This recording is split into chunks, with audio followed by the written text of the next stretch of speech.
सबुठारु छोट दिन और बड़ रात्रि वर्षक मध्य डिसेम्बर 21 एक स्वतंत्र दिवस कहले अत्युक्ति हेबा नहीं। कारण एही दिन वर्षर सबुठारु छोट दिन और रात्र बड़ होइथाय।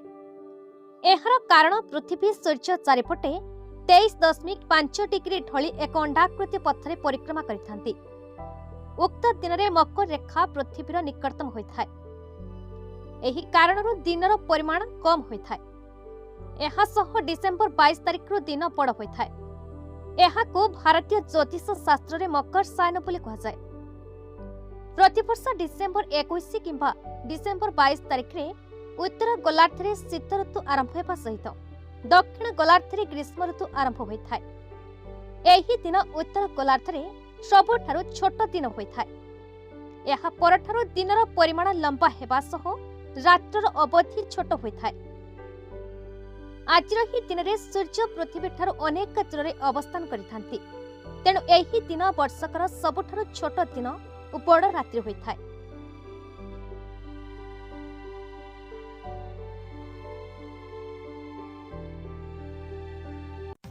गंजाम जिलार शिप्रा पट्टनायक रिपोर्ट, भारत न्यूज।